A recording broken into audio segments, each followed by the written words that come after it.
and they told me to ask you, so please answer. Leo casually waved his hand. Hashtag hashtag hashtag hashtag hashtag hashtag hashtag DXD worlds will TCH.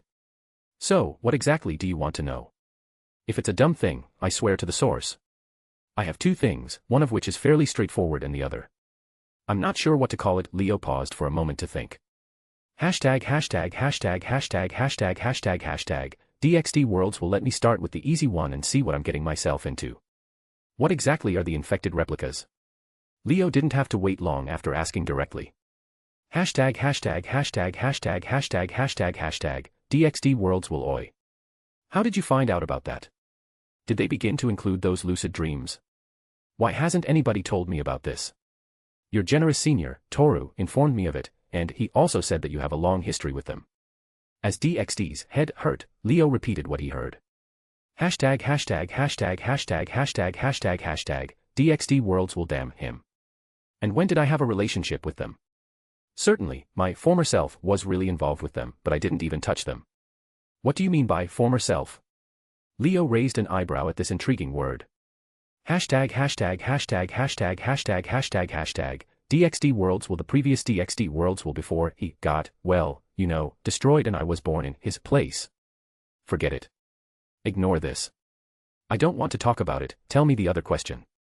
Asterisk sigh asterisk, Leo sighed and adjusted his glasses before answering. Very well, tell me. What are your thoughts on Konosuba worlds will? Hashtag hashtag hashtag hashtag hashtag hashtag hashtag DXD worlds will asterisk gasp, asterisk what? When did you get involved with that guy? Did you not hear about Konosuba's mission? Leo was taken aback by the intense reaction, which led DXD to write its expression. Hashtag hashtag hashtag hashtag hashtag hashtag hashtag DXD worlds will know, no, not at all, but. Is it something you can't say? Yeah, I thought it'd go like this. Leo shrugged as he got up. He expected the situation to end in this manner, so he wasn't surprised. This Konosuba worlds will is very tricky. Hashtag hashtag hashtag hashtag hashtag hashtag hashtag DXD worlds will know, no, god damn it, let me finish. It's not exactly a big secret, Sai, I told you I'm the new DXD world will, didn't I?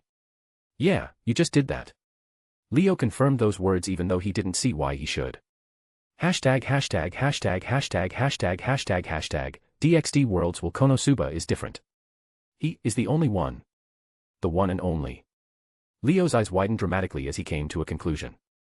Hashtag hashtag hashtag hashtag hashtag hashtag hashtag DXD worlds will he is the only one, the original will that has existed since the dawn of its world, the prototype of his world, the archetype worlds will. Leo nodded a few times with a blank face after reading DXD's message, but in his head, there was one clear question. Are you certain this isn't a secret? Chapter 145, Konosuba Side Part 30. So, are you saying that Konosuba is the original world's will of it world? The first conscience of the world named Konosuba. After reading the message a few times, Leo slowly asked. Hashtag hashtag hashtag hashtag hashtag hashtag hashtag DXD worlds will yes, exactly like that. In this multiverse and from the source, the wills that existed from the moment their world was created for the first time. These are the archetype world's wills. And because of that, he's like your elder or ancestor. Leo rubbed his temples because he got a slight headache. Hashtag hashtag hashtag hashtag hashtag hashtag hashtag DXD worlds will although those terms don't necessarily apply to our worlds, pretty much, yes. Rubbing his temples, Leo cleared his headache that was mostly caused by his soul. From what he understood, the archetype's world's wills are the wills that existed from the birth of their world, not the beginning of time, if time existed in this scenario. Are you sure that I should know this? After a few moments, he said those words in a monotone voice. To be honest, Leo felt this information was pushing the boundary between what can be told and not. Hashtag hashtag hashtag hashtag hashtag hashtag hashtag DXD worlds will don't worry, it's not like he's keeping it a secret.